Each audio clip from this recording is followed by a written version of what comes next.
എല്ലാവർക്കും നമസ്കാരം.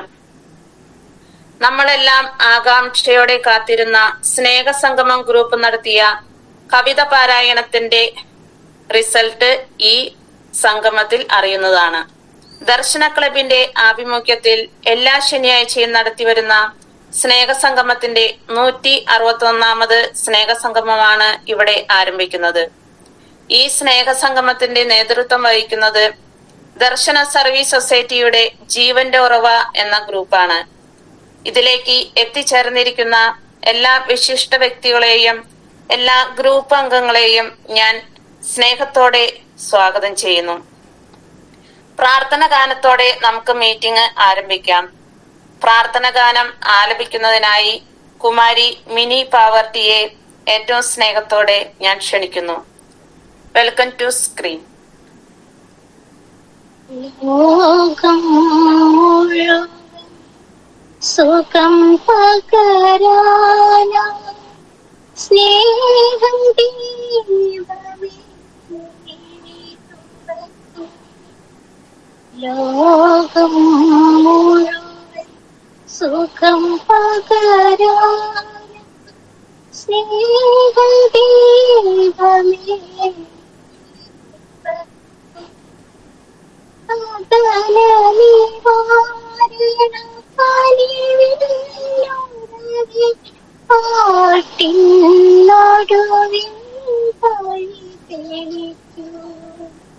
ലോകം മുഴുവൻ സുഖം പകരാന സ്നേഹദീപമേ,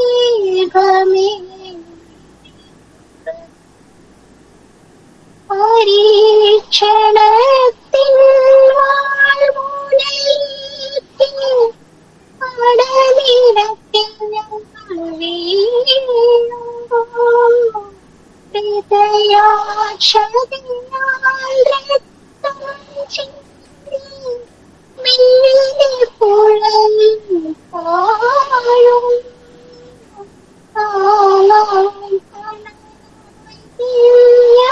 സുഖം പകരാന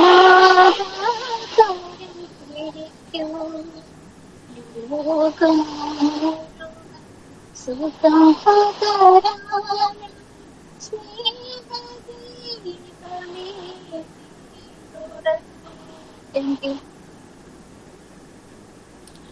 വളരെ മനോഹരമായിട്ട് മിനി പ്രാർത്ഥന ഗാനം ആലപിച്ചു. Thank you mini. അടുത്തതായി സ്വാഗതം ആശംസിക്കുന്നതിനായി ശ്രീ ജോസ് കൊർട്ടിച്ചേട്ടനെ ഏറ്റവും സ്നേഹത്തോടെ ഞാൻ സ്വാഗതം ചെയ്യുന്നു. Welcome to screen. കേൾക്കാലോ? കേൾക്കാം.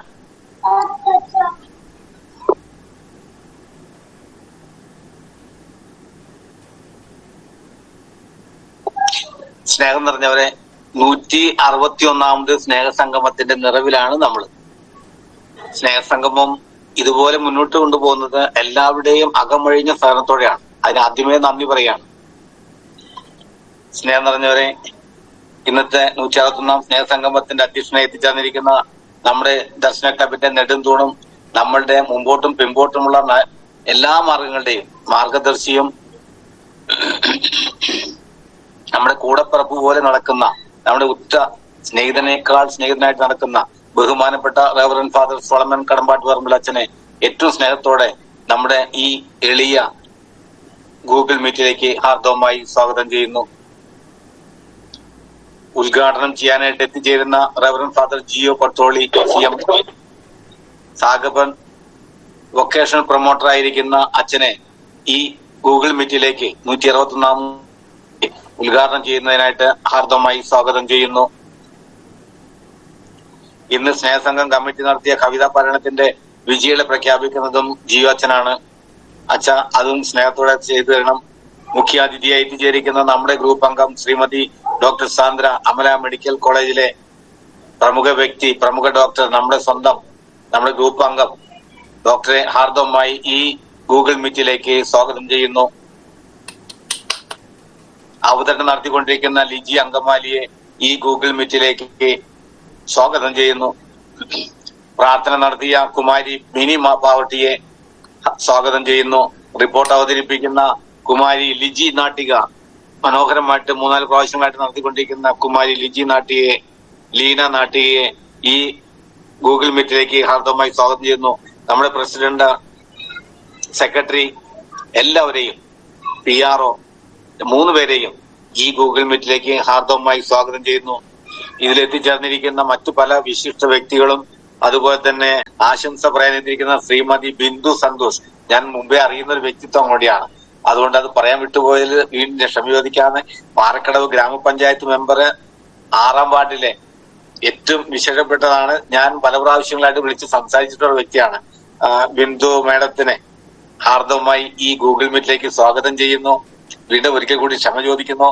നന്ദി പറയാൻ എത്തിച്ചേർന്നിരിക്കുന്ന സിജോൺ പറപ്പൂർ ഹാർദവമായി ഈ ഗൂഗിൾ മീറ്റിലേക്ക് സ്വാഗതം ചെയ്യുന്നു. ഒരിക്കൽ കൂടി ആരെങ്കിലും വിട്ടുപോയിട്ടുണ്ടെങ്കിൽ ക്ഷമ ചോദിച്ചുകൊണ്ട് എല്ലാവരെയും ഒറ്റ വാക്കിൽ സ്വാഗതം ചെയ്യുന്നു. നന്ദി, നമസ്കാരം.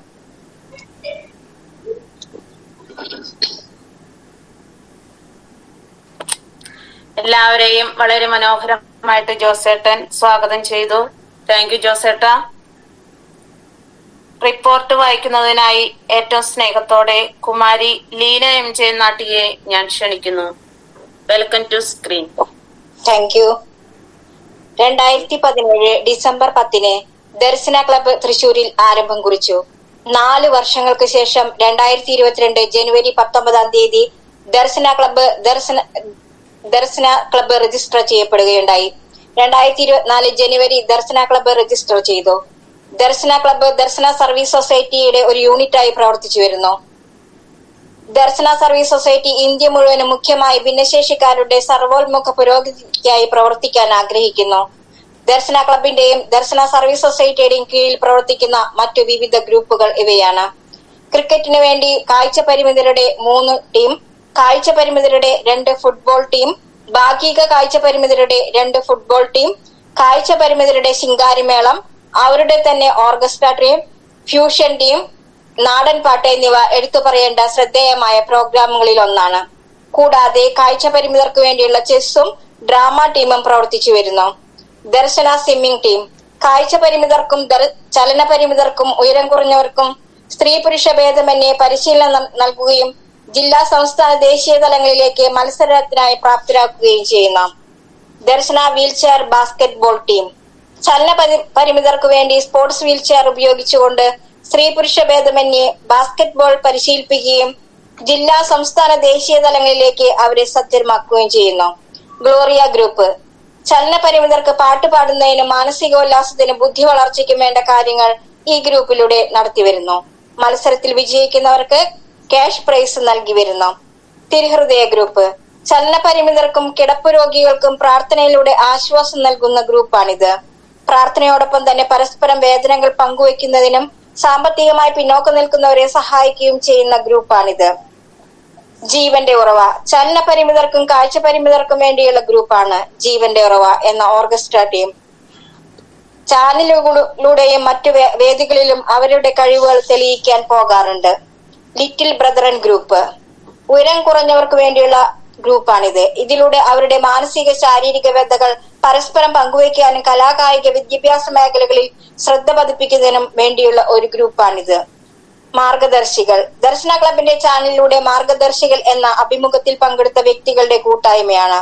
ഈ അഭിമുഖത്തിൽ ചലന പരിമിതരും കാഴ്ച പരിമിതരും ഉയരം കുറഞ്ഞവരുമായി 436 പരം വ്യക്തികൾ പങ്കെടുക്കുകയുണ്ടായി. അവർ ലേഡി ഓഫ് സോറസ് വിധവകളായി വീട്ടിൽ കഴിയുന്ന വ്യക്തികളുടെ കൂട്ടായ്മയാണ്. വ്യാകുല മാതാവിന്റെ കൂട്ടായ്മ ഈ കൂട്ടായ്മയിലൂടെ അവരുടെ മാനസിക ശാരീരിക വിഷമതകൾ പങ്കുവയ്ക്കാനും പ്രാർത്ഥനയിലൂടെ ദൈവാനുഗ്രഹം പ്രാപിക്കുന്നതിനും ധൈര്യം സംഭരിക്കുന്നതിനും പ്രവർത്തിച്ചു വരുന്നു. അതുപോലെ തന്നെ സാമ്പത്തികമായി പിന്നോക്കം നിൽക്കുന്നവർക്ക് സാമ്പത്തിക സഹായം ചെയ്തു വരുന്നു. ഏറെ സന്തോഷത്തോടെ ഈ ഗ്രൂപ്പ് മുന്നോട്ട് പോകുന്നു. ഏദൻ ഗ്രൂപ്പ് മക്കളില്ലാത്ത ദമ്പതികളുടെ ഗ്രൂപ്പാണ് ഏദൻ ഗ്രൂപ്പ്. മക്കളില്ലാത്തതിന്റെ വിഷമം മൂലം വേദന അനുഭവിക്കുകയും തിരസ്കരണം നേരിടുകയും ചെയ്യുന്ന ദമ്പതികൾ ഒരുമിച്ച് പരസ്പരം വിഷമതകൾ പങ്കുവയ്ക്കാനും സാമൂഹ്യ പ്രവർത്തനങ്ങളിലൂടെ കർമ്മനിരതരാകാനും ഇവർക്ക് സാധിക്കുന്നു. ദർശന യൂട്യൂബ് ചാനൽ 2020 ഏപ്രിൽ മാസത്തിൽ ആരംഭിച്ച ദർശന യൂട്യൂബ് ചാനൽ ഭിന്നശേഷിക്കാരുടെ അഭിമാനകരമായ ചാനലായി മാറിക്കൊണ്ടിരിക്കുന്നു. 8000-ൽ പരം സബ്സ്ക്രൈബേഴ്സ് ഇതിലുണ്ട്. ഭിന്നശേഷിക്കാരുടെ കലാവാസനകൾ പ്രകടമാക്കുന്നതിനും കനവ്, ആത്മീയമായ ഉന്നമനത്തിനു വേണ്ട ധ്യാനങ്ങൾ, ക്ലാസുകൾ, സമകാലിക വാർത്തകൾ, സ്നേഹസംഗമം തുടങ്ങി നിരവധിയായ പ്രവർത്തനങ്ങൾ യൂട്യൂബിലൂടെ നടത്തിവരുന്നു. ഇരിഞ്ഞാലക്കുട ക്രൈസ്റ്റ് കോളേജിൽ വെച്ച് എല്ലാ വിഭാഗത്തിൽപ്പെട്ട ഭിന്നശേഷിക്കാർക്കും അത്ലറ്റ് മീറ്റും, വീൽചെയർ വിഭാഗത്തിൽപ്പെട്ടവർക്ക് വടംവലി മത്സരവും പഞ്ചഗുസ്തി മത്സരവും നടത്തിവരുന്നു. ഭിന്നശേഷിക്കാർക്ക് വേണ്ടി വിനോദയാത്രകളും സ്വയം തൊഴിലിനു വേണ്ടി പരിശീലനങ്ങളും അവസരങ്ങളും സജ്ജമാക്കുന്നു. ദർശനയുടെ പ്രവർത്തനങ്ങൾക്ക് സാമ്പത്തിക സഹായം ചെയ്യുന്ന സുമനസ്സുകളുടെ DSS ഗ്രൂപ്പും പ്രവർത്തിച്ചു വരുന്നു. ദർശന ഫ്രണ്ട്സും പ്രവർത്തിച്ചു വരുന്നു. ദർശനയുടെ പ്രവർത്തനങ്ങൾക്ക് ക്രിയാത്മകവും നൂതനമായ ചിന്തകൾ പങ്കുവെക്കുന്നതിനും ഊർജ്ജസ്വലമായി പ്രവർത്തിക്കാനും ഈ ഒരു ഉപദേശക സമിതി പ്രവർത്തിച്ചു വരുന്നു. സ്നേഹസംഗമം എല്ലാ ശനിയാഴ്ചകളിലും ഉച്ചയ്ക്ക് 1:30 ഭിന്നശേഷിക്കാരുടെ ഒരു കൂട്ടായ്മ ഓൺലൈനിൽ നടത്തിവരുന്നു. 70-ൽ പരം വ്യക്തികൾ ഗൂഗിൾ മീറ്റിലൂടെ നടത്തിവരുന്ന ഈ സ്നേഹസംഗമത്തിൽ പങ്കെടുക്കുന്നു. മതനേതാക്കന്മാരിലൂടെ ഉദ്ഘാടനം ചെയ്യപ്പെടുന്നു. മോട്ടിവേഷൻ ക്ലാസുകളും സർക്കാരിന്റെ വിവിധ ഡിപ്പാർട്ട്മെന്റുകളിൽ നിന്ന് വരുന്ന വ്യക്തികളുടെ മുഖ്യ പ്രഭാഷണങ്ങളും ഡിപ്പാർട്ട്മെന്റുകളെ കുറിച്ചുള്ള പരിചയപ്പെടുത്തലുകളും സമൂഹത്തിന്റെ മുൻനിരയിലുള്ള വ്യക്തികളുടെ പ്രസംഗങ്ങളും നടത്തിവരുന്നു.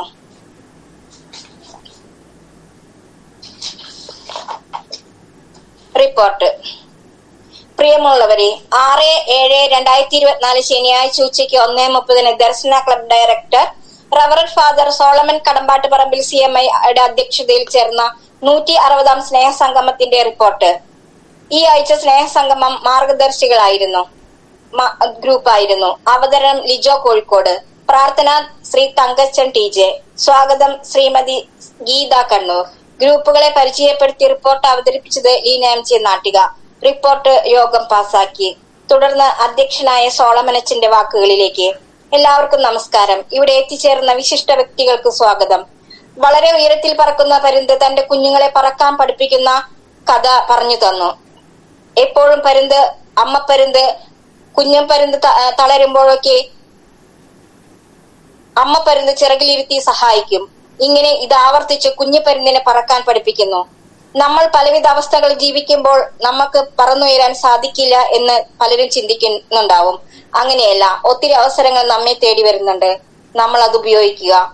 ചിലപ്പോൾ നമ്മൾ തളർന്നു പോയേക്കാം, നിലയില്ല കയത്തിലേക്ക് താണു പോയേക്കാം. പക്ഷെ അപ്പോഴും ദൈവത്തിൽ വിശ്വസിക്കുക.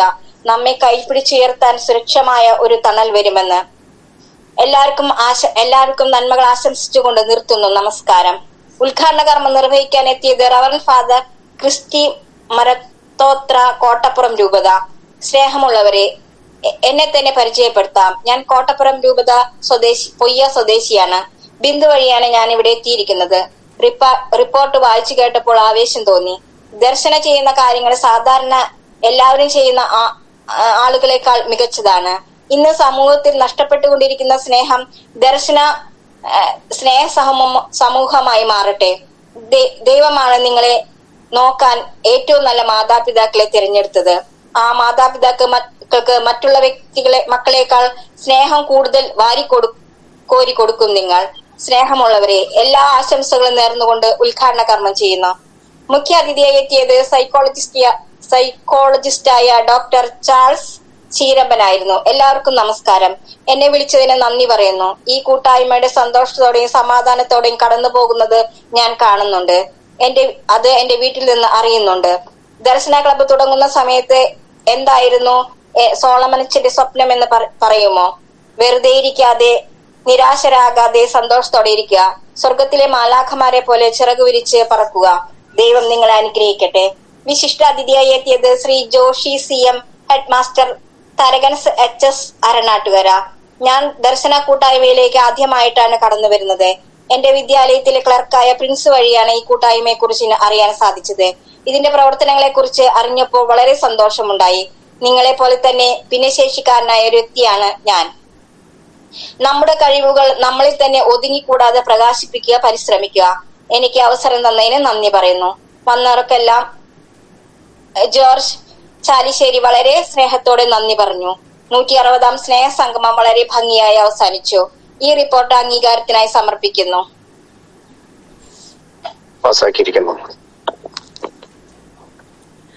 വളരെ വ്യക്തമായിട്ട് ലീന റിപ്പോർട്ട് വായിച്ചു. Thank you Leena. ഇന്നത്തെ സ്നേഹസംഗമത്തിന്റെ അധ്യക്ഷ പദവി അലങ്കരിക്കാനായി എത്തിയിരിക്കുന്ന ഭിന്നശേഷി മക്കളുടെ ഉയർച്ചയ്ക്ക് വേണ്ടി നിരന്തരം പ്രയത്നിച്ചുകൊണ്ടിരിക്കുന്ന നമ്മുടെ എല്ലാമായ റെവറൻഡ് ഫാദർ സോളമൻ കടമ്പാട്ടിപ്പറമ്പിൽ CMI അച്ഛനെ ഒത്തിരി സ്നേഹത്തോടെ ഞാൻ ക്ഷണിക്കുന്നു. Welcome to screen. എല്ലാവർക്കും നമസ്കാരം.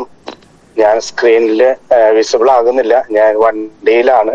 അപ്പൊ അതുകൊണ്ട് ഞാൻ വോയിസ് മാത്രമേ ഉണ്ടാവുള്ളൂ, വീഡിയോ ഓൺ ആക്കാനായിട്ട് സാധിക്കില്ല. അപ്പോ ഇന്നത്തെ മുഖ്യ അതിഥികളായിട്ട് എത്തിച്ചേർന്നിരിക്കുന്ന എന്റെ തന്നെ കമ്മ്യൂണിറ്റിയിലെ ജിയോച്ച, അതുപോലെ തന്നെ സാന്ദ്ര മാഡം, നമ്മുടെ അമല ഹോസ്പിറ്റൽ കമ്മ്യൂണിറ്റി മെഡിസിനിൽ പ്രവർത്തിച്ചുകൊണ്ടിരിക്കുന്ന പല ഗ്രൂപ്പിന്റെയും, പ്രത്യേകിച്ച് ഇന്നത്തെ ഗ്രൂപ്പ് ജീവന്റെ ഉറവ എന്ന ഓർക്കസ്ട്ര ടീമിന്റെ ഇൻചാർജ് ആയിരിക്കുന്ന സാന്ദ്ര മാഡം, അതുപോലെ തന്നെ നമ്മുടെ ലിജി അങ്കമാലി എന്ന സഹോദരിയുടെ വാർഡ് മെമ്പർ ആയിരിക്കുന്ന ബിന്ദു സന്തോഷ്, അതുപോലെ തന്നെ മറ്റ് വിശിഷ്ട വ്യക്തികളെ ഒരിക്കൽ കൂടി നിങ്ങൾക്ക് ഏവർക്കും സ്വാഗതം, നന്ദിയും നേരത്തെ തന്നെ പറഞ്ഞു വെക്കുകയാണ്. എനിക്കിന്ന് വലിയ സന്തോഷമുണ്ട്. നമ്മൾ കഴിഞ്ഞ സ്നേഹ സംഗമം എന്ന ഒരു കമ്മിറ്റി മീറ്റിംഗിൽ വെച്ചിട്ട് ഒരു തീരുമാനം എടുത്തു. നമുക്ക് സാധിക്കുന്ന എല്ലാവരെയും അവരവരുടെ വാർഡ് മെമ്പേഴ്സിനൊക്കെ കൊണ്ടുവരണം എന്നുള്ളത്. അതില് ഏറ്റവും ശ്രദ്ധേയമായിട്ടുള്ളത് ഇന്ന് തന്നെ വാർഡ് മെമ്പർ വന്നു എന്നുള്ളതാണ്. കഴിഞ്ഞ 2-3 ദിവസങ്ങൾക്ക് മുമ്പാണ് സ്നേഹസംഗമത്തിൽ അങ്ങനെ ഒരു തീരുമാനം എടുത്തത്. അപ്പോഴേക്കും ലിജി തന്റെ വാർഡ് മെമ്പർ, അതായത് അങ്ങനെ വരാനായിട്ട് കാരണം എന്ന് പറയുന്നത് വാർഡ് മെമ്പറും ലിജിയും നല്ല ഒരു സ്നേഹബന്ധത്തിലാണെന്നുള്ളതാണ്. കാരണം ലിജിയുടെ വളർച്ചയ്ക്ക് വാർഡ് മെമ്പർ വളരെ ശ്രദ്ധേയമായ കാര്യങ്ങളൊക്കെ അവിടെ ചെയ്യുന്നുണ്ടെന്നുള്ളതാണ്. ഈ അടുത്ത ദിവസങ്ങളില് അവിടെ ലിജിക്ക് ഒരു അവാർഡ് ലഭിക്കുകയുണ്ടായിരുന്നു. അതിനൊക്കെ കാരണമായി തീർന്നത് വാർഡ് മെമ്പർ ആയിരുന്നു എന്നാണ് പറയുന്നത്. കാരണം അപ്പൊ അത്രയും നല്ലൊരു സ്നേഹത്തിൽ നിലനിൽക്കുന്നു, ഒരു കരുതലുണ്ട്, ഒരു ശ്രദ്ധ കൊടുക്കാനായിട്ട് വാർഡ് മെമ്പറിന് ലിജിയുടെ മേലെ ശ്രദ്ധ കൊടുക്കാനായിട്ട് സാധിക്കുന്നുണ്ട് എന്നുള്ളതാണ്. അപ്പോ ഇങ്ങനെയുള്ള അവസരങ്ങളിലാണ് ഇവരൊക്കെ വളരാനായിട്ട് സാധിക്കുന്നത്. അല്ലെങ്കിൽ സമൂഹത്തിന്റെ മുഖ്യധാരയിലേക്ക്, നമ്മളെല്ലാം പറയുന്നത് ഇങ്ങനെ തന്നെയാണ്, സമൂഹത്തിന്റെ മുഖ്യധാരയിലേക്ക് ഭിന്നശേഷിക്കാരെ കൊണ്ടുവരിക എന്നുള്ള ലക്ഷ്യമാണ് പലപ്പോഴും നമ്മൾ ചെയ്തുകൊണ്ടിരിക്കുന്നത്. അല്ലെങ്കിൽ പാർശ്വവൽക്കരിക്കപ്പെടുന്നവരെ സമൂഹത്തിന്റെ മുഖ്യധാരയിലേക്ക് കൊണ്ടുവരാനായിട്ടാണ് നമ്മൾ പരിശ്രമിക്കുന്നത്. അപ്പൊ അതിനൊക്കെ കാരണമായി തീരുന്നത് ഇത്തരത്തിലുള്ള വ്യക്തികളാണ് എന്നുള്ളതാണ്. തീർച്ചയായിട്ടും ഒരു അഭിനന്ദനം അറിയിക്കുകയാണ്. എന്ന് വാർഡ് മെമ്പർ വന്നിട്ടുണ്ട്. അപ്പൊ ഇനി മുതൽ നമ്മുടെ ഗ്രൂപ്പില് ആരൊക്കെ ഉള്ളോ അവരൊക്കെ വാർഡ് മെമ്പേഴ്സിനെ വിളിക്കണം. അതുപോലെ തന്നെ രാഷ്ട്രീയക്കാരായിട്ടുള്ളവര്, MLA, MP എന്നിവരൊക്കെ വിളിക്കാനായിട്ട് നമ്മൾ ഇനി പരിശ്രമിക്കണം. സാധിക്കുന്നവര് പേര് പറഞ്ഞാലും മതി, ഞാൻ നമ്പറൊക്കെ കണ്ടെത്തി അവരെ വിളിക്കാനായിട്ടൊക്കെ നമ്മൾ പരിശ്രമിക്കാവുന്നതാണ്. അപ്പൊ നിങ്ങൾക്കും ഒരു അറ്റൻഷൻ അല്ലെങ്കിൽ ഒരു ശ്രദ്ധ അവരുടെ ഭാഗത്തുനിന്ന് ഉണ്ടാകും എന്നുള്ളത് നമുക്ക് ഉറപ്പാണ്. അപ്പൊ അതിന് പ്രത്യേകമായിട്ട് നന്ദി അർപ്പിക്കുകയാണ് ബിന്ദു മാഡത്തിന്. ഇനി നിങ്ങളോട് പറയാം, 161ാമത്തെ സ്നേഹസംഗമമാണ്. വളരെ കൃത്യനിഷ്ഠതയോട് കൂടിയിട്ട് നേരത്തെ നമ്മുടെ ജോസേട്ടൻ ഇങ്ങനെ പറയുന്നുണ്ടായിരുന്നു, കൊരട്ടി ജോസേട്ടൻ പറയുന്നുണ്ടായിരുന്നു, ഞാനോ അല്ലെങ്കിൽ ജോസേട്ടനോ അല്ലെങ്കിൽ 2-3 പേര് ചിന്തിച്ചാൽ മാത്രം നടക്കുന്ന ഒരു പ്രവൃത്തിയല്ല ഈ സ്നേഹസംഗമം 161 വരെ എത്തിച്ചേരുക എന്നുള്ളത്. മറിച്ച് അത് എല്ലാവരുടെയും ഉത്തരവാദിത്വത്തിന്റെ, സ്നേഹത്തിന്റെ, കൈകോർക്കലിന്റെ ഒരു അനുഭവത്തിലാണ് ഇത്രയൊക്കെ എത്തിച്ചേരാനായിട്ട് സാധിക്കുന്നത്. 3 വർഷമായിട്ട് എല്ലാ ശനിയാഴ്ചയും തുടർച്ചയായിട്ട് ഇത് നടന്നുകൊണ്ടിരിക്കുന്നു എന്നുള്ളതാണ്. അപ്പൊ ഈ കൂട്ടായ്മയുടെ ബലമാണ് നമ്മൾ എന്നും മറ്റുള്ളവർക്ക് സാക്ഷ്യമായിട്ട് തീർന്നുകൊണ്ടിരിക്കുന്നത് എന്നുള്ളതാണ്. നമ്മൾ പലപ്പോഴും ഭിന്നശേഷി അവസ്ഥയാണ് എങ്കിലും നമ്മുടെ മനസ്സ് ഒറ്റക്കെട്ടായിട്ട് നിൽക്കാനായിട്ട് താല്പര്യപ്പെടുന്നു എന്നുള്ളതാണ് ഇതിലൂടെ നമുക്ക് വ്യക്തമാക്കുന്നത്. അപ്പൊ ഓരോ വ്യക്തികൾക്കും പ്രത്യേകമായിട്ട് നന്ദി പറയുകയാണ്. ഇതിൽ കൂടിയിരിക്കുന്ന ഓരോ വ്യക്തികളെയും നമ്മൾ ഈ കൂട്ടായ്മയിൽ നിലനിൽക്കാനായിട്ട് ഇനിയും സാധിക്കട്ടെ എന്നാണ് നമ്മൾ ആഗ്രഹിക്കുന്നത്. നമ്മൾ കഴിഞ്ഞ സ്നേഹസംഗമ കമ്മിറ്റിയിൽ ഒരു തീരുമാനമെടുക്കുകയുണ്ടായിരുന്നു. മത നേതാക്കന്മാര്, അതായത് മത പുരോഹിതന്മാരോ ഏത് മതത്തിലായിക്കോട്ടെ അവരെ കൊണ്ടുവരണം. രണ്ടാമതായിട്ട് രാഷ്ട്രീയ മേഖലയിൽ പ്രവർത്തിച്ചുകൊണ്ടിരിക്കുന്നവരെ കൊണ്ടുവരണം. മൂന്നാമതായിട്ട് നമ്മുടെ ഓഫീഷ്യൽസ്, ഗവൺമെന്റ് ഓഫീഷ്യൽസ് ലെവലിലുള്ളവരെ നമ്മൾ കൊണ്ടുവരണം. അതുപോലെ തന്നെ സാമൂഹ്യ പ്രവർത്തകര്, ക്ലബ്ബ് എന്നീ മേഖലകളിൽ പ്രവർത്തിച്ചുകൊണ്ടിരിക്കുന്ന വ്യക്തികളെയും കൊണ്ടുവരണം. 4 കാറ്റഗറിയിലുള്ള വ്യക്തികളെ കൊണ്ടുവരാനായിട്ടാണ് കമ്മിറ്റി തീരുമാനം എടുത്തിരിക്കുന്നത്. നിങ്ങൾക്ക് സാധിക്കുന്ന രീതിയിൽ അങ്ങനെയുള്ള വ്യക്തികളെ എല്ലാവരെയും കൊണ്ടുവരാം. അത് ചെറിയതെന്നോ വലുതെന്നോ എന്നുള്ളൊരു നോട്ടമില്ലാതെ ആൾക്കാരെ കൊണ്ടുവരാനായിട്ട് നമുക്ക് പരിശ്രമിക്കാം. അതല്ലെങ്കിൽ നമ്മൾ പലപ്പോഴും ചിന്തിക്കും വാർഡ് മെമ്പർ ആണോ വലുത് അല്ലെങ്കിൽ MLA ആണോ MP ആണോ വലുത് എന്നുള്ളത്.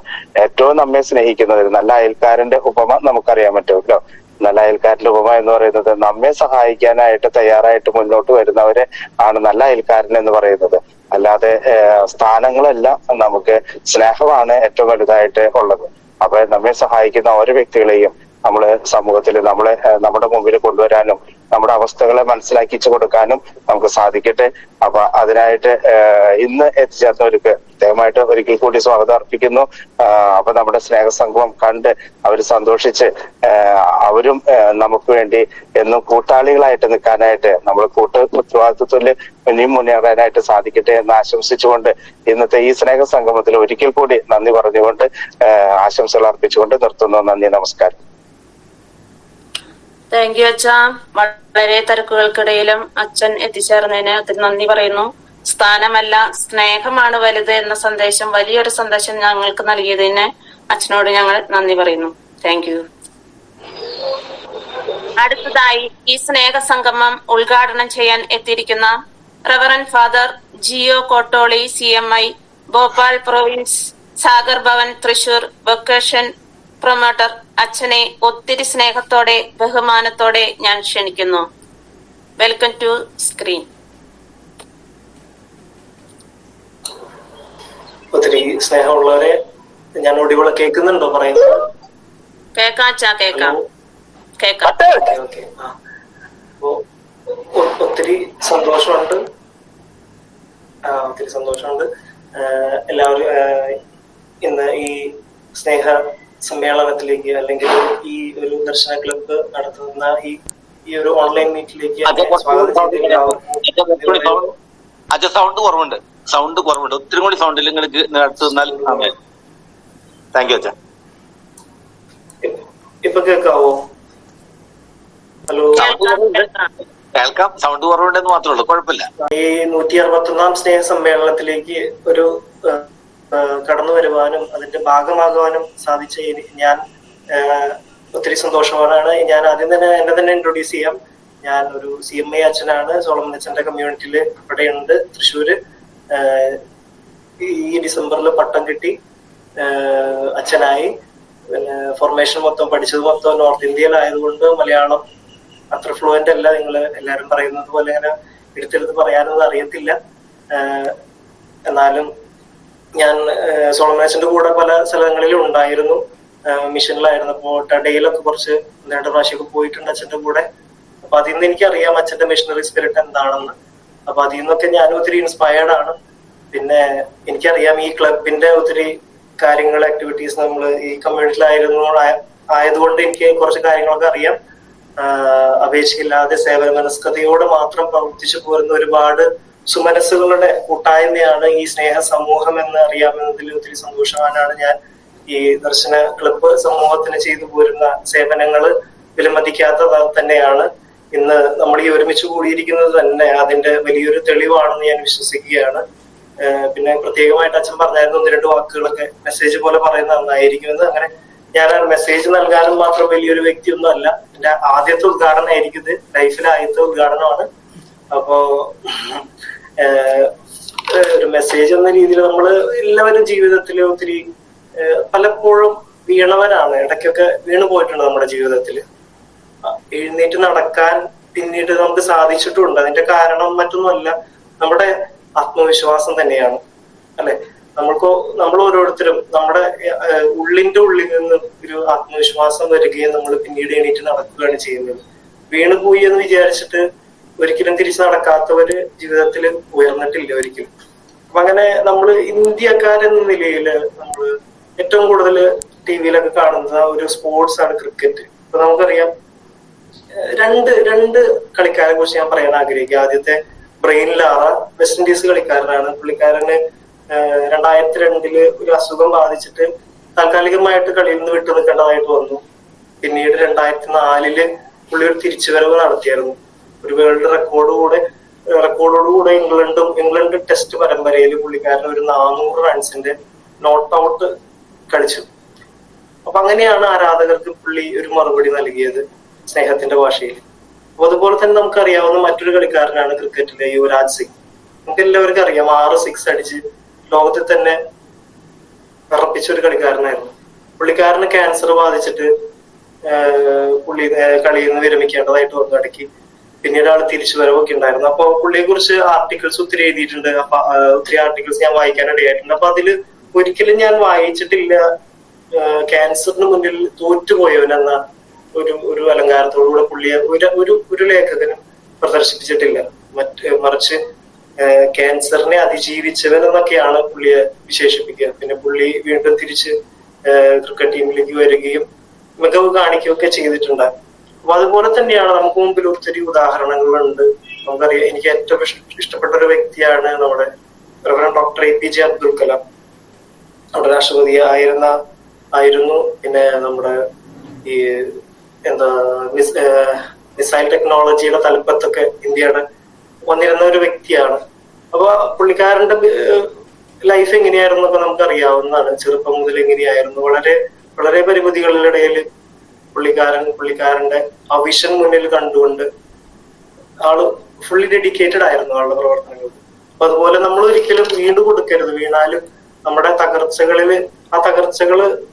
മാത്രമാകാതെ അതൊരു സ്റ്റെപ്പിംഗ് സ്റ്റോൺസ് ആയിട്ട് നമ്മൾ തിരിച്ചെടുക്കണം നമ്മുടെ ജീവിതത്തിൽ. അപ്പൊ ഒരു പാഠപുസ്തകമാക്കി മാറ്റി നമ്മുടെ ഭാഗത്ത് നിന്ന് നമ്മൾ മുന്നോട്ട് വരാനായിട്ട് ആഗ്രഹിക്കുക. നമുക്ക് മുന്നോട്ട് വരാനായിട്ട് സാധിക്കും. അതിനുള്ള ആത്മവിശ്വാസം തീർച്ചയായിട്ടും നമുക്ക് ഉണ്ട്. ഇത്രയൊരു കൊച്ചു വാക്ക് പറഞ്ഞുകൊണ്ട് ഔദ്യോഗികമായി ഞാൻ ഉദ്ഘാടനം ചെയ്തതായി പ്രഖ്യാപിക്കുകയാണ്. അപ്പോ ഒത്തിരി നന്ദി കേട്ടോ. താങ്ക് യു അച്ഛാ. എല്ലാവരും ആത്മവിശ്വാസത്തോടെ ഉന്നത വിജയത്തിലേക്ക് എത്തണമെന്ന് സന്ദേശം നൽകിയ അച്ഛന് ഒത്തിരി നന്ദി. അച്ഛന് ദൈവത്തിന്റെ എല്ലാവിധ അനുഗ്രഹങ്ങളും ഉണ്ടാകട്ടെ എന്ന് ഞങ്ങൾ പ്രാർത്ഥിക്കുന്നു. കവിത പാരായണ വിജയികളെ അനൗൺസ് ചെയ്യേണ്ടത് അച്ഛനാണ്. അച്ഛനെ ക്ഷണിക്കണം കേട്ടോ.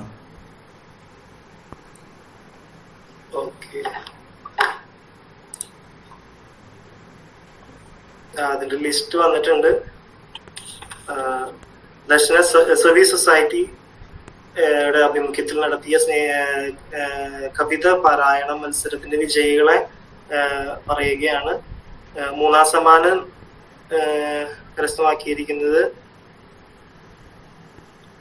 ശശി പൂതുരുത്തി 68 പോയിന്റോട് കൂടിയാണ്. സെക്കൻഡ് പ്രൈസ് കരസ്ഥമാക്കിയിരിക്കുന്നത് സിജോൺ KA ആണ് 71 പോയിന്റോട് കൂടെ. ഫസ്റ്റ് പ്രൈസ് കരസ്ഥമാക്കിയിരിക്കുന്നത് മിനി CD ആണ് 72 പോയിന്റോട് കൂടെ. പിന്നെ പ്രോത്സാഹന സമ്മാനം നൽകിയിരിക്കുന്നത് 4th പ്രൈസ് ആയിട്ട് മിനി AO. 5th പ്രൈസ് ലഭിച്ചിരിക്കുന്നത് AN ലിസിത് ഡാനിഷ് 65 പോയിന്റോട് കൂടെ. 6ാം സമ്മാനമായിട്ട് അജിത CE 61%. പിന്നീട് 7th പ്രൈസ് ലഭിച്ചിരിക്കുന്നത് ലതാ കുമാരി 61%. 8th പൊസിഷനിൽ വന്നിരിക്കുന്നത് ആനി കൊച്ചുവർക്കിയാണ് 60 പോയിന്റോടുകൂടെ. അപ്പൊ എല്ലാവർക്കും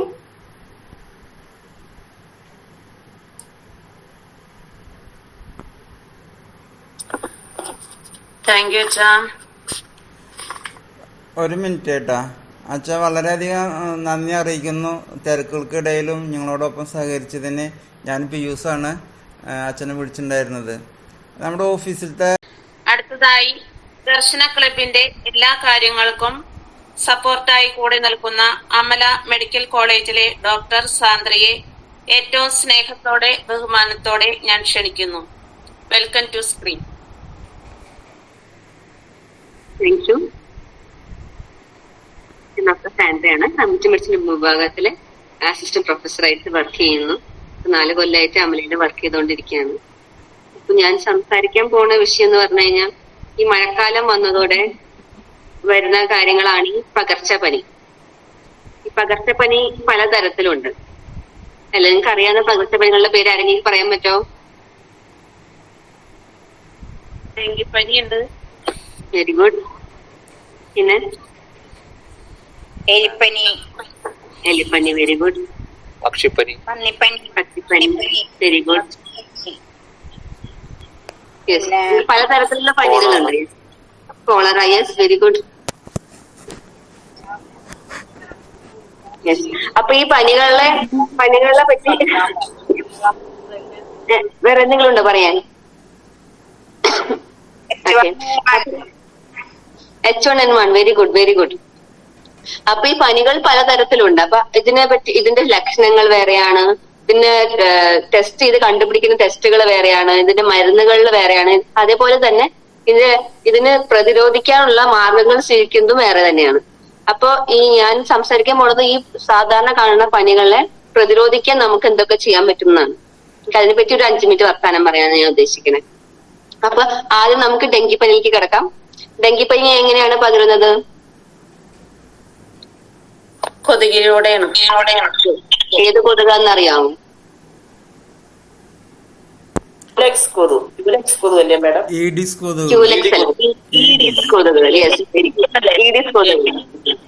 ഈഡിസ് കൊതുകളാണ് കേട്ടോ. ഈ ഡെങ്കി പരത്തുന്നത് ഈഡിസ് കൊതുകളാണ്. അപ്പൊ ഈ ഈഡിസ് കൊതുകളില് പ്രത്യേകത എന്ന് പറഞ്ഞു കഴിഞ്ഞാൽ അതിന് ചെളിവെള്ളം ഒന്നും വേണ്ട. ഈ നല്ല മഴവെള്ളം ആയാലും കെട്ടിക്കിടക്കുകയാണെങ്കിൽ അതിൽ മുട്ടയിട്ട് പിരിയാനും വിരിഞ്ഞ് പിന്നെ പടാനുള്ള ചാൻസ് ആണ് അതിന്റെ ഒരു ഇത്. അപ്പൊ ഏറ്റവും നല്ല മാർഗം ഈ കൊതുകിനെ ഇല്ലാണ്ടാക്കാന്ന് പറഞ്ഞാൽ ഉറവിട നശീകരണം തന്നെയാണ്. അപ്പൊ അതിന് വെള്ളം എന്ന് പറഞ്ഞു കഴിഞ്ഞാൽ ഒരു 5 മില്ലി വെള്ളം മതി അതിനൊരു മുട്ടയിടാൻ. മുട്ടയിട്ടിട്ട് പെരുകി ഒരാഴ്ച കൊണ്ട് തന്നെ അത് വലിയ കൊതുകാവാനായിട്ട്. അപ്പൊ നമ്മൾ ചെയ്യേണ്ടത് എന്താന്ന് വെച്ച് കഴിഞ്ഞാൽ ഈ കൊതുകിന്റെ ഉറവിടം നമ്മൾ നശീകരിക്കണം. അപ്പൊ അത് നമുക്ക് എന്തൊക്കെ ചെയ്യാൻ പറ്റും? ഏതൊക്കെ സ്ഥലങ്ങളിലായിരിക്കും ഈ വെള്ളം കെട്ടിക്കിടക്കാൻ ചാൻസ്? ഫ്രിഡ്ജിന്റെ അടിയില്, ചെടികൾ, പ്ലാന്റ്സിന്റെ അടിയിൽ നമ്മൾ ചിലപ്പോ ഒരു പാത്രം വെക്കുകയായിരിക്കും. അപ്പൊ അതില് വെള്ളം നമ്മൾ ഇടക്കിടക്ക് കൊണ്ട് കളഞ്ഞില്ലെങ്കിൽ അതില് വെള്ളം കെട്ടി നിൽക്കും. പ്ലാസ്റ്റിക് ഷീറ്റുകൾ, ചിരട്ടകൾ, പിന്നെന്താ ടയറുകൾ. അപ്പൊ അതിന്റെ ഓരോരോ ഒരു 5 ml വെള്ളം മതി അതിന് മുട്ടയിട്ട് വരികയാനായിട്ട്. അപ്പൊ നമ്മൾ അതിലുള്ള വെള്ളങ്ങൾ കാണുമ്പോൾ നമ്മൾ കമഴ്ത്തണം, അല്ലെങ്കിൽ നമ്മൾ അത് മൂടി വെക്കണം. അപ്പൊ ഇങ്ങനത്തെ കാര്യങ്ങളാണ് നമ്മൾ ഏറ്റവും കൂടുതൽ ശ്രദ്ധിക്കേണ്ട കാര്യം. അപ്പൊ നമ്മൾ ആഴ്ച ഡ്രൈ ഡേ ഒബ്സർവേഷൻ ചെയ്യണം. അപ്പൊ ആഴ്ചയിൽ ഒരിക്കൽ ഇപ്പൊ ഇതൊക്കെ നമുക്ക് ചെടി വേണ്ടാന്ന് വെക്കാൻ ആവശ്യമില്ല. ഈ വെള്ളം കെട്ടി നിൽക്കുമ്പോൾ ആഴ്ചയിൽ ഒരിക്കലെങ്കിലും അത് കമഴ്ത്തി വെച്ച് പുതിയ വെള്ളം വെക്കണം. നമുക്ക് അത് ചെയ്യാൻ പറ്റും. ഒരു ആഴ്ച എടുക്കുമല്ലോ അതിന് മുട്ടയിട്ട് വിരിയാനായിട്ട്. അപ്പൊ ആ ഒരു കാലാവധി അതിനെ അനുവദിക്കരുത്. അതാണ് നമ്മൾ ചെയ്യുന്ന ഏറ്റവും വലിയ കാര്യം. അപ്പൊ അതാണ് ഡ്രൈ ഡേ ഒബ്സർവേഷൻ. അപ്പൊ നമ്മള് പിന്നെ ഈ കൊതുകിന്റെ പ്രത്യേകത പറഞ്ഞു കഴിഞ്ഞാൽ ഇപ്പൊ ഈഡിസ് കൊതുകിന് ഡെങ്കി ബാധിതയാണ്, ഡെങ്കി പരത്താനുള്ള കഴിവുണ്ടെന്ന് വെച്ചു. പിന്നെ അത് മുട്ടയിടുമ്പോ ആ മുട്ടയിടുന്ന എല്ലാ മുട്ടകൾക്കും അതേ കഴിവിനെ അത് പകർന്നു കൊടുക്കുന്നുണ്ട്. ഒരു കൊതുകിന് എത്ര വർഷം മുട്ടയിടാൻ പറ്റും? ആ ഈഡിസ് ഉള്ള ആ ഡെങ്കി ഉള്ള കൊതുകിന് ഇടുന്ന മുട്ടകൾക്കൊക്കെ ആ ഈഡിസ് ഡെങ്കി പരത്താനുള്ള ശേഷിയും കൂടിയാണ് അത് പകർന്നു കൊടുക്കുന്നത്. അപ്പൊ നമ്മൾ ഒരു കൊതുകല്ലേ പറഞ്ഞ് വിട്ടു കഴിഞ്ഞാൽ എത്ര മുട്ടയിടും ഒരു കൊതുക്? അതൊക്കെ പെരുകി ഈ ഡെങ്കി പരത്തുമല്ലോ. അതാണ് നമ്മൾ ഉറവിട നശീകരണം ഇത്രയ്ക്കും ഫോക്കസ് ചെയ്ത് പറയണത്. ഇപ്പൊ നിങ്ങൾ പറയുമ്പോൾ ചില്ലറ കാര്യമായിട്ട് എനിക്ക് തോന്നുന്നുണ്ടാവും. പക്ഷെ നമ്മൾ ആ ഉറവിടം നശീകരിക്കുമ്പോൾ അതിന് മുട്ടയിടാനും പെരുകാനുള്ള ചാൻസ് ആണ് ഇല്ലാണ്ടാക്കുന്നത്.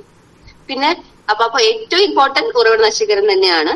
പിന്നെ വേറെ എന്തൊക്കെ നമുക്ക് ചെയ്യാൻ പറ്റും കൊതുകടി കണ്ടിരിക്കാൻ വേണ്ടി? നമുക്ക് സാധാരണ വീട്ടിൽ ചെയ്യാൻ പറ്റുന്ന എന്തൊക്കെയാണ്?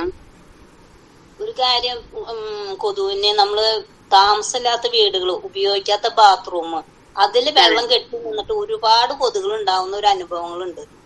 അതെ, അത് നമ്മൾ അത് വെള്ളം ഇല്ലാണ്ട് ആക്കുക തന്നെ വേണം. അല്ലാണ്ട് നമുക്ക് വേറെ ഒന്നും ചെയ്യാനില്ല. കൊതുകൾ ചെറിയൊരു ഓറ മതി അവർക്ക് അതിൽ കൂടി കടന്നു വരാനായിട്ട്. ഞാൻ പറഞ്ഞ 5 ml വെള്ളം മതി അതിന് തന്നെ മുട്ടയിട്ട് പെരുകി ഇരിക്കാൻ. അപ്പോൾ 5 ml കൂടുതലുള്ള വെള്ളം ഉണ്ടെങ്കിൽ പിന്നെ പറയാൻ വേണ്ട.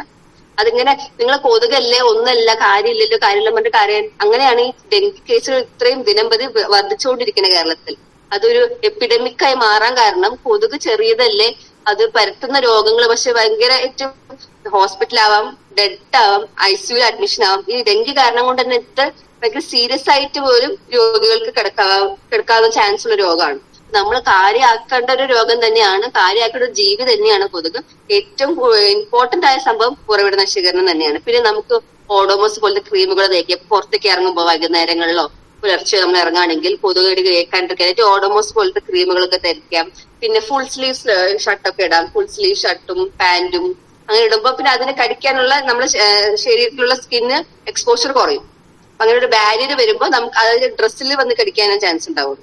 അങ്ങനത്തെ കാര്യങ്ങൾ നമുക്ക് സ്വീകരിക്കാം. പിന്നെ നെറ്റുകൾ ഉപയോഗിക്കാം, ഉറങ്ങാൻ കിട്ടുന്ന ബെഡുകളിൽ നെറ്റുകൾ ഉപയോഗിക്കാം. പക്ഷെ സൂക്ഷിക്കേണ്ട ഒരു കാര്യം, നെറ്റിന്റെ അകത്ത് കൊതുക് വിട്ട് കഴിഞ്ഞാൽ പിന്നെ അത് പുറത്തേക്ക് പോകാൻ ചാൻസ് കുറവാണ്. പിന്നെ നിങ്ങൾ കൂടുതൽ കടി കേൾക്കേണ്ടി വരും. അപ്പൊ നിങ്ങൾ ഉറപ്പ് വരുത്താൻ അതിനുള്ളിൽ നെറ്റിന്റെ ഉള്ളിൽ കൊതുകില്ലാന്ന് ഉറപ്പ് വരുത്തിയിട്ട് വേണം നെറ്റ് ഉപയോഗിക്കാൻ ഉറങ്ങാൻ കിടക്കാൻ നേരത്ത്. പിന്നെ നമ്മുടെ ജനലിലൊക്കെ നെറ്റ് ഇടാണെങ്കിൽ നമുക്ക് തുറന്ന് വെക്കിച്ച് പിന്നെ വായു കയറാനായിട്ട് തുറന്ന് വെക്കുകയും ചെയ്യും നെറ്റ് ഇടാണെങ്കിൽ. കൊതുകിന്റെ ഉറവിടം നശീകരണമാണ് ഏറ്റവും ഇമ്പോർട്ടന്റ് ആയ കാര്യം. പിന്നെ അടുത്ത് ഞാൻ പറയാൻ പോകുന്നത് എലിപ്പനിയാണ്. എലിപ്പനി അല്ലെങ്കിൽ ലെപ്റ്റോസ്പൈറോസിസ്. അപ്പൊ ഇത് എങ്ങനെയാണ് പകരുന്നത്? എലിപ്പനി എലിയുടെ മൂത്രത്തിലൊക്കെ എലിയുടെ മൂത്രത്തിൽ അങ്ങനത്തെ വെള്ളങ്ങളിൽ കെട്ടിക്കിടക്കുന്ന വെള്ളത്തിൽ നിന്ന് നമുക്ക് നമ്മുടെ കാലിൽ വല്ല മുറിവുണ്ടെങ്കിൽ അത് കൂടെ ബാക്ടീരിയ കയറി നമുക്ക് അങ്ങനെ അസുഖം വരാം. പക്ഷെ ഇത് നമുക്ക് എലി തന്നെ വേണം എന്ന് തന്നെ ഇല്ല. കന്നുകാലികളോ പട്ടികളോ പൂച്ചകളോ മൂത്രം ഒഴിച്ചു കഴിഞ്ഞാലും അവർക്കും ഈ രോഗബാധ ഉണ്ടാകാനുള്ള ചാൻസ് ഉണ്ട്. ഇപ്പൊ നമ്മളിപ്പോ എലി നേരെ വീടിന്റെ പരിസരത്ത് എലി ഇല്ല, അപ്പൊ എനിക്ക് എലിപ്പനി വരാൻ ചാൻസ് ഇല്ല എന്ന് പറഞ്ഞു കഴിഞ്ഞാൽ അത് മണ്ടത്തരം തന്നെയാണ്. ഇപ്പൊ ഇതിൽ കൂടി കന്നുകാലികളിലെയും പട്ടികളിലെയും പൂച്ചകളുടെ മൂത്രത്തിൽ കൂടി ഇങ്ങനെ ചാൻസ് ഉണ്ട് എലിപ്പനി പടരാനായിട്ട്. ഓക്കെ, അപ്പൊ നമ്മൾ ഏറ്റവും കൂടുതൽ പറഞ്ഞ പോലെ തന്നെ കൃഷിക്കാരിലും വെള്ളം കെട്ടി നിൽക്കുന്ന ആ സ്ഥലത്ത് യാത്ര ചെയ്യുന്ന ആൾക്കാരിലും കൂടുതൽ കാണുന്നത്. പൈനാപ്പിൾ പ്ലാന്റേഷൻ, പൈനാപ്പിള്, പിന്നെ അരിയുടെ നെല്ലിന്റെ അവിടെ വരുന്ന സ്ഥലത്ത്, പാഡി കൾട്ടിവേഷൻ നടക്കുന്ന സ്ഥലത്തൊക്കെയാണ് കൂടുതൽ ചാൻസ്. നമുക്ക് ഡോക്സിസൈക്ലിൻ പറഞ്ഞ മരുന്നുണ്ട്. അത് നമ്മൾ ഹോസ്പിറ്റലിൽ പോയാൽ നമുക്ക് കിട്ടുള്ളൂ. അപ്പൊ അങ്ങനെ ഒരു ചാൻസ് കാലിലൊക്കെ മുറിവുണ്ടെങ്കിൽ ഈ വെള്ളത്തിൽ ജോലി ചെയ്യുന്ന ആൾക്കാരാണെങ്കിൽ ഇങ്ങനെ ഒരു മരുന്ന് ഡോക്സിസൈക്ലിൻ പറഞ്ഞ മരുന്ന് ആഴ്ചയിൽ ഒരിക്കൽ കഴിക്കാനായിട്ട് ഗവൺമെന്റ് നമുക്ക് തരുന്നതായിരിക്കും. പക്ഷെ അത് അവർക്ക് അത് ടെസ്റ്റ് ചെയ്ത് നോക്കിയിട്ട് വേണം അത് ഇതാക്കാനായിട്ട്. അല്ലെങ്കിൽ സംശയം ഉണ്ടെങ്കിൽ മാത്രമേ അതിന് മരുന്ന് തരുള്ളൂ. നമ്മൾ വെറുതെ എടുത്ത് കഴിക്കരുത്. എലിപ്പനി തടയാനുള്ള മരുന്നാണ് ഡോക്സിസൈക്ലിൻ. ഓക്കെ, പിന്നെ അതേപോലെ വേറൊരു അസുഖമാണ് H1N1. H1N1 എന്ന് പറഞ്ഞു കഴിഞ്ഞാൽ പക്ഷിപ്പനി, എലിപ്പനി, പക്ഷിപ്പനി, അങ്ങനെ പന്നിപ്പനി, അതൊക്കെ വരുന്നതാണ് H1N1 എന്ന് പറഞ്ഞു കഴിഞ്ഞാൽ. അപ്പൊ അതിന്റെ പ്രതിരോധം എന്ന് പറഞ്ഞു കഴിഞ്ഞാൽ കോവിഡ് പ്രതിരോധിക്കുന്ന പോലെ തന്നെയാണ്. ശ്വാസകോശത്തിൽ കൂടിയാണ് പകരുന്നത്.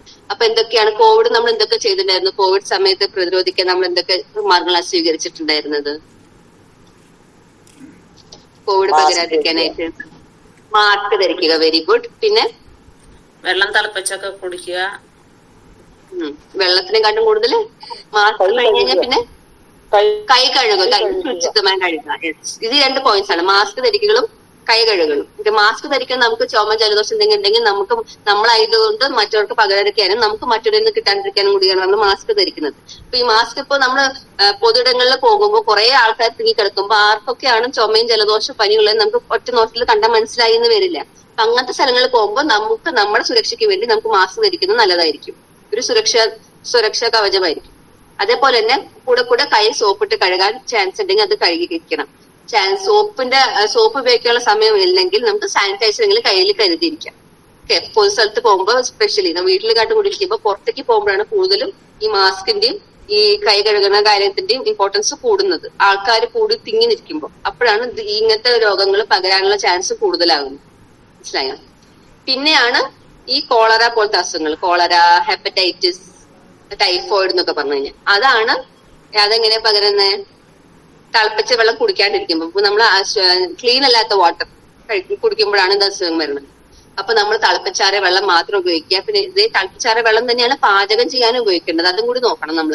ഇപ്പൊ നമ്മളിപ്പോ വെള്ളം നല്ല തിളപ്പിച്ച് ഭക്ഷണം ഉണ്ടാക്കുമ്പോൾ നമ്മൾ സാധാരണ വെള്ളം പൈപ്പിൽ നിന്ന് വെള്ളം തന്നെ ചെയ്യുന്നു. അങ്ങനെയാണെങ്കിൽ വീണ്ടും ചാൻസ് ഉണ്ട് അസുഖം വരാനായിട്ട്. ഇതേ ശുചിത്വമായ വെള്ളം തന്നെയാണ് പാചകം ചെയ്യാനും നമ്മൾ ഉപയോഗിക്കേണ്ടത്. അതേപോലെ പുറത്തു പോയി കഴിക്കുമ്പോൾ അങ്ങനത്തെ വെള്ളം ഉപയോഗിക്കുന്ന സ്ഥലമാണ് നമ്മൾ ഉറപ്പ് വരുത്തണം. അപ്പൊ അവര് ശുചിത്വം പാലിച്ചില്ലെങ്കിൽ ബാധിക്കാൻ പോണത് നമ്മളെ ആയിരിക്കും. എല്ലാം കഴിഞ്ഞിട്ട് ആ കട കൂട്ടിയിട്ട് കാര്യമില്ല. നമ്മൾ ചെയ്യുന്നത് എന്താണ്? അങ്ങനത്തെ ശുചിത്വമായ വെള്ളവും പരിസരവും വൃത്തിയെ സൂക്ഷിക്കുന്ന സ്ഥലത്ത് മാത്രമാണ് നമ്മൾ പോയി കഴിക്കുകയാണെങ്കിൽ പുറത്തു പോയി കഴിക്കേണ്ടത്. അത് നമ്മുടെ ഉത്തരവാദിത്തമാണ്. നമ്മുടെ ആരോഗ്യം നമ്മള് കരുതെടുക്കുന്ന നമ്മുടെ ഉത്തരവാദിത്തമാണ്. അത് ഗവൺമെന്റിന്റെയോ ഹോസ്പിറ്റലിന്റെയോ ഒരു ഉത്തരവാദിത്തമല്ല. നമ്മൾ നമ്മുടെ ആരോഗ്യം നോക്കണം. അപ്പൊ അങ്ങനത്തെ സ്ഥലങ്ങളിൽ കഴിക്കുകയാണെങ്കിൽ അങ്ങനത്തെ സ്ഥലങ്ങളിൽ മാത്രം പോയി ഭക്ഷണം പാചകം കഴിക്കണം. ഓക്കെ, പിന്നെ ഒരു കാര്യം കേട്ട് വന്നിരിക്കുന്ന മസ്തിഷ്ക ജ്വരമാണ്. അത് ഭയങ്കര കുറവ് കേസുകളാണ് കേരളത്തിൽ ഇപ്പൊ കണ്ടുവന്നിരിക്കുന്നത്. പക്ഷെ അതെങ്ങനെയാ പടരുന്നത് എന്ന് വെച്ച് കഴിഞ്ഞാൽ ഉണ്ടാവണമെന്ന് വെച്ച് കഴിഞ്ഞാൽ കുറെ കാലമായിട്ട് വെള്ളം കെട്ടി നിൽക്കുമ്പോൾ, സ്വിമ്മിംഗ് പൂളിലൊക്കെ നമ്മൾ കുറെ കാലമായിട്ട് വെള്ളം കെട്ടി നിൽക്കുമ്പോൾ ചിലവർക്ക് മാത്രം അതിൽ കുളിച്ചു കഴിഞ്ഞു കഴിഞ്ഞാൽ മൂക്കിൽ കൂടെ കയറി മസ്തിഷ്കം വരെ എത്താനുള്ള ചാൻസ് ഉണ്ട്. അപ്പൊ അവിടെ ഇൻഫെക്ഷൻ ആവുന്നതാണ്. അപ്പൊ അതുവരെ ഒരു പ്രശ്നമില്ലാത്ത ആൾക്ക് പെട്ടെന്ന് അത് പനി ബാധിച്ചിട്ട് മരിക്കാൻ പോലും ചാൻസ് ഉള്ള രോഗമാണ് മസ്തിഷ്ക ജ്വരം. അപ്പൊ അങ്ങനത്തെ വെള്ളം കുറെ കാലമായിട്ട് കെട്ടിക്കിടക്കുന്ന വെള്ളമാണെങ്കിൽ, സ്വിമ്മിംഗ് പൂൾ ആണെങ്കിൽ, ക്ലോറിനേറ്റ് ചെയ്യാത്ത വെള്ളമാണെങ്കിൽ അതിൽ നമ്മൾ ദയവായിട്ട് കുളിക്കാതിരിക്കുക, പിള്ളേരെ വിടാണ്ടിരിക്കുകയും ചെയ്യും. പിന്നെ ഈ വക അസുഖങ്ങളൊക്കെ വന്നു കഴിഞ്ഞാൽ നമ്മൾ ആദ്യം തന്നെ ചിലപ്പോൾ ഹോസ്പിറ്റലിലേക്ക് പോയി എന്ന് വരില്ല. നമ്മൾ ആദ്യം തന്നെ പാരസ്റ്റമോൾ കഴിക്കും, നമ്മുടെ കയ്യിലുള്ള മരുന്ന് കഴിക്കും. അത് കഴിക്കുകയാണെങ്കിൽ അത് 1-2 ദിവസം മാക്സിമം നമ്മൾ നോക്കാം. 3-ാമത്തെ ദിവസം ആകുമ്പോഴേക്കും എന്തായാലും ഡോക്ടറിന്റെ വിദഗ്ധ സഹായം നമ്മൾ തേടിയേ പറ്റൂ. ബിക്കോസ് ഇതിൽ ഏത് പനിയാണെന്ന് നമുക്ക് അറിയില്ല. ഇതിൽ ഏതെങ്കിലും പനി സീരിയസ് ആയി കഴിഞ്ഞാൽ പിന്നെയുള്ള കാര്യങ്ങൾ നമുക്ക് ചെയ്യാൻ ബുദ്ധിമുട്ടായിരിക്കും. അപ്പൊ നമ്മൾ എന്താ ചെയ്യേണ്ടത്? 2 ദിവസം നമുക്ക് നോക്കാം, പാരസ്റ്റമോൾ കഴിക്കാൻ, നമ്മുടെ കയ്യിലെ മരുന്നുകളൊക്കെ നമ്മൾ ട്രൈ ചെയ്യാം. 3-ാമത്തെ ദിവസം നമ്മൾ എന്തായാലും ഹോസ്പിറ്റലിൽ എത്തിയിരിക്കണം. പിന്നെ ഭയങ്കര സീരിയസ് ആയി കഴിഞ്ഞിട്ട് ചിലപ്പോൾ ബുദ്ധിമുട്ടായിരിക്കും, തിരിച്ച് നോർമൽ ആവാൻ കുറച്ചും കൂടുതൽ സമയം എടുക്കുമായിരിക്കും. അത് അത്രയ്ക്ക് സീരിയസ് ആക്കാണ്ട് 3-ാമത്തെ ദിവസം എങ്കിലും ഡോക്ടറുടെ സഹായം തേടി ടെസ്റ്റ് ചെയ്തത് എന്ത് പനിയാണ് മനസ്സിലാക്കി അതിന്റെ ഡോക്ടറുടെ നിർദ്ദേശം അനുസരിച്ച് നമുക്ക് മാർഗങ്ങൾ സ്വീകരിക്കണം. ഓക്കെ, ഈ കാര്യങ്ങളാണ്. ഈ മഴക്കാലം ആയതുകൊണ്ട് പലതരത്തിലും ഭയങ്ങളുണ്ട്. എല്ലാവർക്കും നമ്മൾ ജാഗ്രതയായിട്ടിരിക്കുക. നമ്മൾ എടുക്കേണ്ട മാർഗങ്ങൾ, പ്രതിരോധ മാർഗങ്ങളൊക്കെ നമ്മൾ സ്വീകരിക്കണം. അങ്ങനെയാണെങ്കിൽ നമുക്ക് നമ്മുടെ ആരോഗ്യം നോക്കാം, നമ്മുടെ വേണ്ടപ്പെട്ട ഒരു ആരോഗ്യം നോക്കാം. എന്തെങ്കിലും ഡൗട്ട് ഉണ്ടോ? പറഞ്ഞതിൽ എന്തെങ്കിലും ഡൗട്ട് ഉണ്ടോ? ഇല്ലെങ്കിൽ ഓക്കെ, താങ്ക് യു.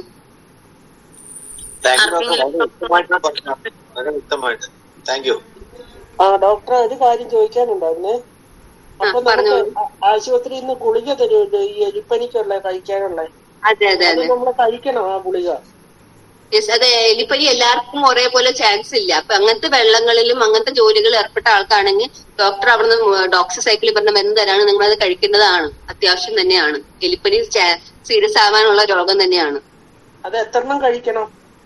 നമ്മൾ അത് നിങ്ങളുടെ എക്സ്പോഷർ അനുസരിച്ചിരിക്കും. ചിലപ്പോൾ ആഴ്ചയിൽ 5 ദിവസത്തേക്കൊക്കെ പറയും, അല്ലെങ്കിൽ ചിലപ്പോൾ 2 ആഴ്ച വരെ പറയും. അല്ലെങ്കിൽ ഈ വെള്ളത്തിന്റെ എക്സ്പോഷർ, ഈ വെള്ളം എത്ര നാൾ നിങ്ങൾക്ക് അത് കൂടെ നടക്കേണ്ടി വരും, കൊള്ളേണ്ടി വരും, അങ്ങനെ അനുസരിച്ചിട്ട് ചിലപ്പോൾ അത് വരെ കഴിച്ചുകൊണ്ടിരിക്കാനും പറയും.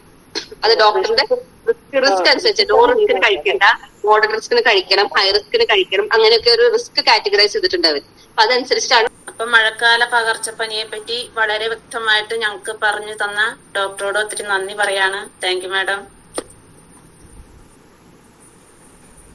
അടുത്തതായി ഈ സ്നേഹ സംഗമത്തിൽ ആശംസ അർപ്പിക്കാൻ എത്തിയിരിക്കുന്ന പാറക്കടവ് ഗ്രാമപഞ്ചായത്ത് 6ാം വാർഡിലെ മെമ്പറായ ശ്രീമതി ബിന്ദു സന്തോഷാണ്.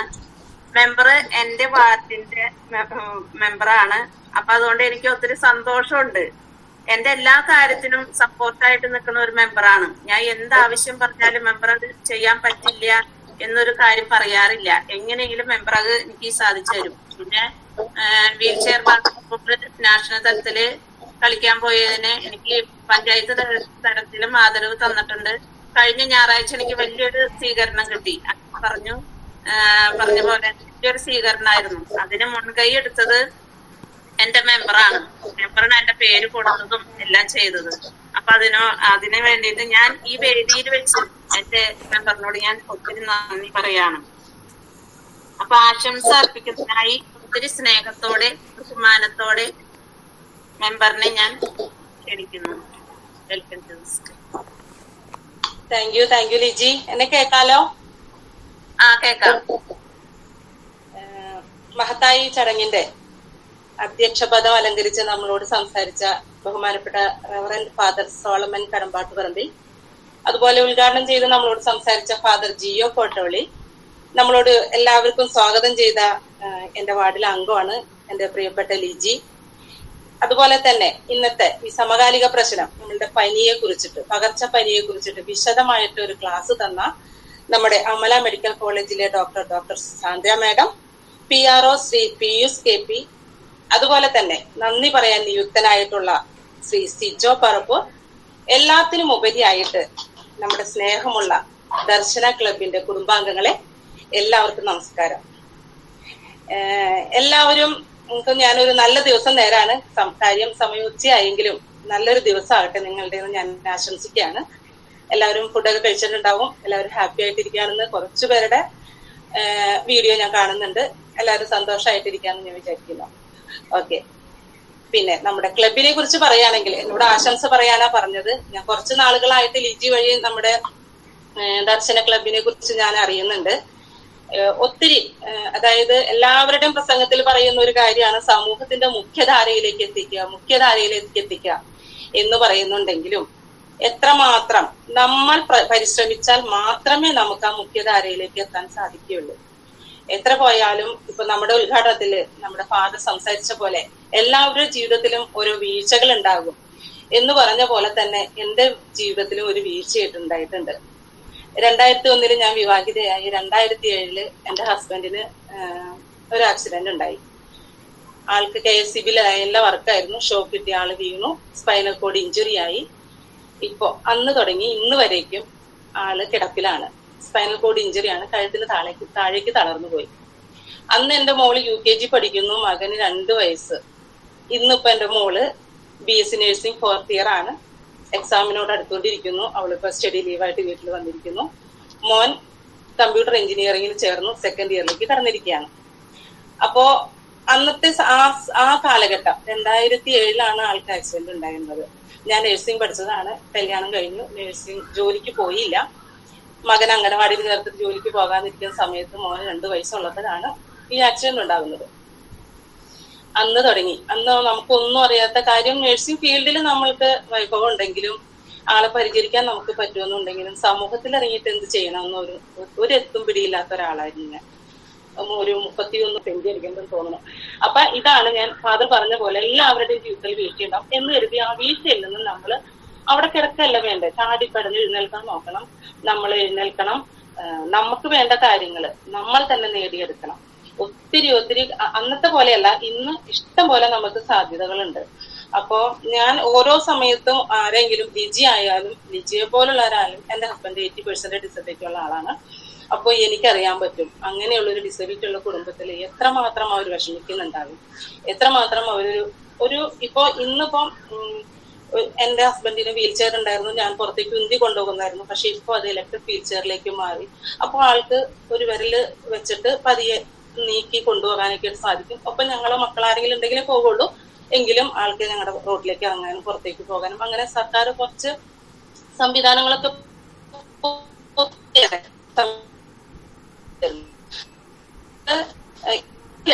ജനപ്രതിനിധി എന്ന നിലയിൽ എന്റെ ഒരു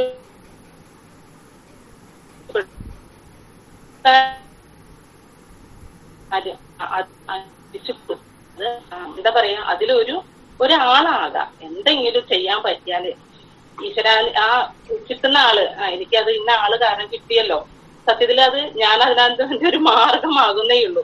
ഇന്ന സ്ഥലത്ത് ഇപ്പൊ ഒരാൾ പറയുകയാണെങ്കിൽ ഇന്ന സ്ഥലത്ത് ഇന്നത് കിട്ടും, അവിടെ പോയി നിങ്ങൾ ചെല്ലു, സമീപിക്കും. നമ്മളൊരു മാർഗമായി കൊടുക്കുകയാണ് ചെയ്യുന്നത്. അല്ലാതെ എന്റെ കഴിവ് ഒരിക്കലും അല്ല. നിങ്ങളുടെ എല്ലാവരും നല്ല വാക്കിന് ഞാൻ നന്ദി പറയാണ്.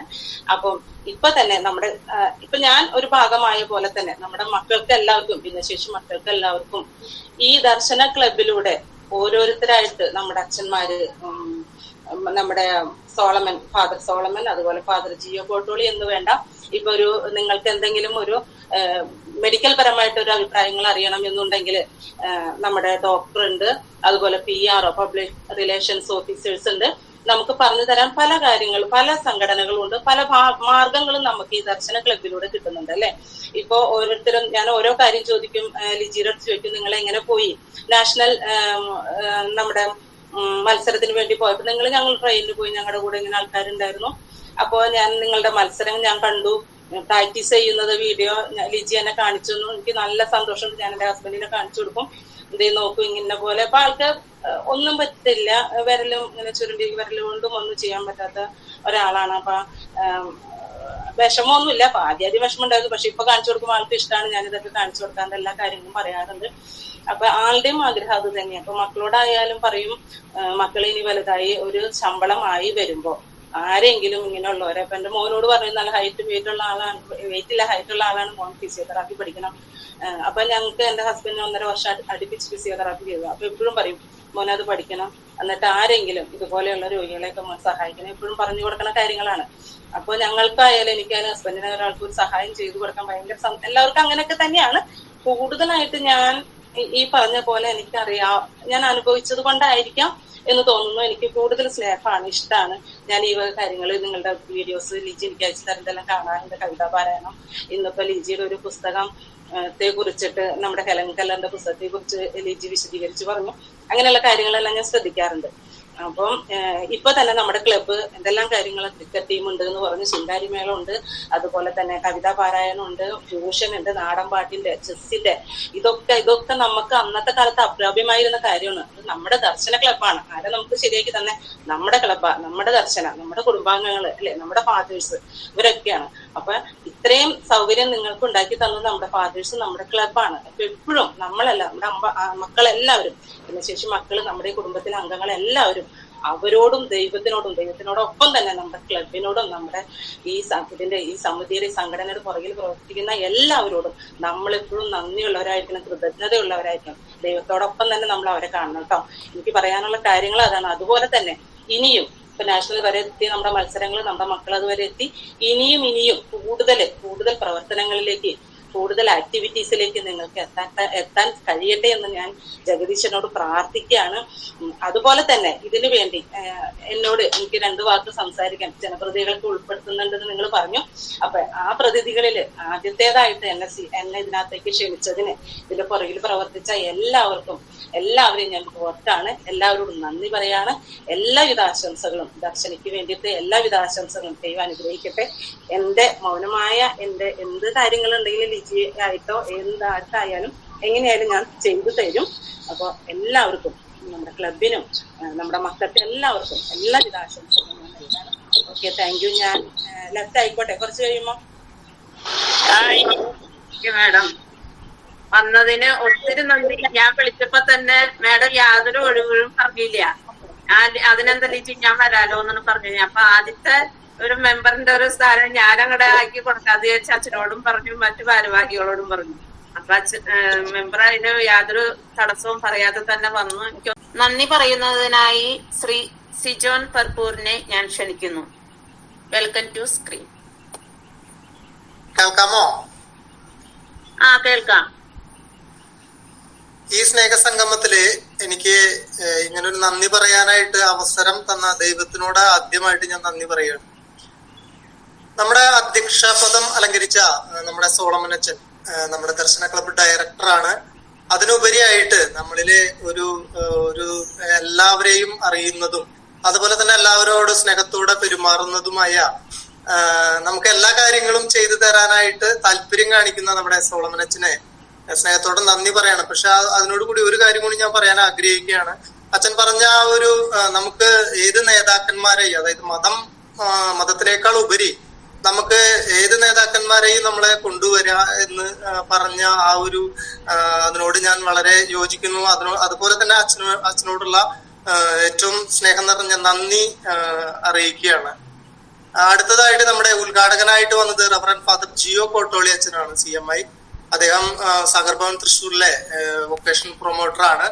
അച്ഛന്റെ ആദ്യം പറഞ്ഞ ഒരൊറ്റ വാക്ക് മതി. കാരണം ഒരു മെസ്സേജ് തരാൻ മാത്രം ഞാൻ വളർന്നിട്ടില്ല എന്ന് പറയുന്ന ആ എളിമ മതി അച്ഛനെ നമുക്ക് മനസ്സിലാക്കാനും അദ്ദേഹത്തെ സ്നേഹിക്കാനും ഒക്കെ. അപ്പൊ തന്റെ വിലപ്പെട്ട സമയങ്ങള് നമുക്ക് വേണ്ടി ചെലവാക്കിയ അച്ഛനോടുള്ള നന്ദി അറിയിക്കണം. അതുപോലെ തന്നെ നമ്മുടെ ഗ്ലോറിയ ഗ്രൂപ്പ് അവതരിപ്പിച്ച നമ്മുടെ കവിതാ പാരായണത്തിന്റെ സമ്മാനങ്ങളും അദ്ദേഹം ഇവിടെ അവതരിപ്പിക്കുകയുണ്ടായി. അപ്പൊ അതില് ഏറ്റവും സ്നേഹത്തോട് കൂടിയിട്ട് അച്ഛനെ നന്ദി പറയാണ്. അതുപോലെ നമുക്ക് മുഖ്യ അതിഥിയായി എത്തിയിരുന്നത് ഡോക്ടർ സാന്ദ്രയാണ്. സാന്ദ്ര ഡോക്ടർ അമല ഹോസ്പിറ്റലിലെ കമ്മ്യൂണിറ്റി മെഡിസിൻ അതിലാണ് വർക്ക് ചെയ്യുന്നത്. നമുക്ക് പല രോഗങ്ങളെ, ഈ മഴക്കാല രോഗങ്ങളെ കുറിച്ചും പല പ്രതിവാദങ്ങളും പല ഡോക്ടർമാർ വന്നു പോയെങ്കിലും നമുക്ക് നമ്മുടേതായ തനതായ ശൈലിയിൽ നമുക്ക് കാര്യങ്ങൾ അവതരിപ്പിച്ചു വന്ന സാന്ദ്ര മേഡത്തിന് ഏറ്റവും സ്നേഹത്തോടു കൂടിയിട്ട് നന്ദി പറയാണ്. അടുത്തതായി ആശംസകളെ അറിയിച്ച നമ്മുടെ പാറക്കടവ് പഞ്ചായത്തിലെ 6ാം വാർഡ് മെമ്പർ ആയിരിക്കുന്ന ശ്രീമതി ബിന്ദു സന്തോഷ്. വളരെ എന്താ പറയാ, നമുക്ക് നമ്മുടെ മനസ്സിൽ തട്ടുന്ന വാക്കുകളാണ്.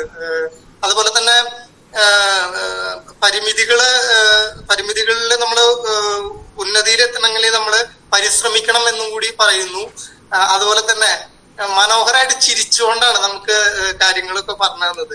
പിന്നെ തന്റെ ജീവിതത്തില് വളരെ ബുദ്ധിമുട്ടുകൾ ഉണ്ടായിട്ടും കാരണം നമുക്ക് അവതരിപ്പിച്ചു, അതിന് ഞാൻ കൂടുതൽ അതിൽ പറയുന്നില്ല, പക്ഷെ അത്രയും ജീവിത അനുഭവങ്ങളുണ്ട് ആ മാഡത്തിന്. അപ്പോ അവർക്കും ഇതുപോലെ തന്നെ ഏറ്റവും സ്നേഹത്തോടു കൂടിയിട്ട് ദർശന കുടുംബത്തിന്റെ സ്നേഹം അറിയിക്കുന്നു.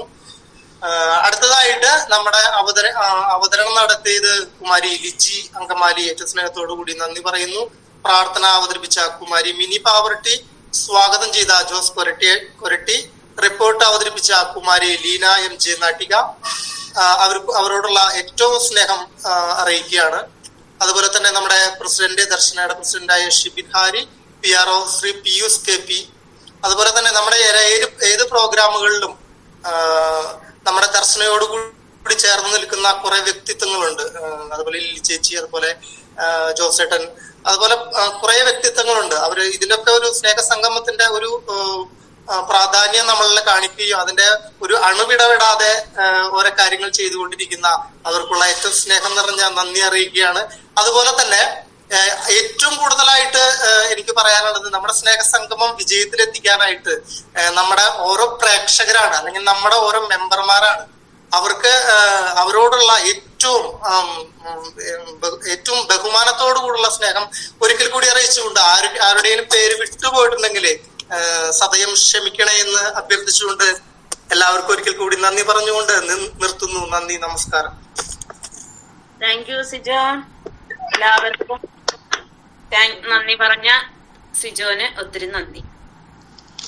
ഇതില് ഒരു കാര്യം പറയുന്നുണ്ട്, സിജോൻ ഗ്രൂപ്പ് തെറ്റി പറഞ്ഞിട്ടുണ്ട്. സ്നേഹസംഗമാണ് കവിത നടത്തിയിരിക്കുന്നത്. Okay sorry. അതുപോലെ തന്നെ എനിക്കൊരു കാര്യം കൂടി പറയാനുള്ളത്, നമ്മുടെ ജീവന്റെ ഉറവയാണ് ഈ ഗ്രൂപ്പ് നടത്തിയിട്ടുള്ളത്, ഈ ഒരു സ്നേഹ സംഗമം നടത്തിയിട്ടുള്ളത് കേട്ടോ. അപ്പൊ അവരോട് അതിലുള്ള എല്ലാ മെമ്പർമാരോടും അതുപോലെ തന്നെ ജോയി ചേട്ടനോടുള്ള നന്ദി പ്രത്യേകം അറിയിക്കുന്നു. വിട്ടുപോയതാണ്. ഓക്കെ.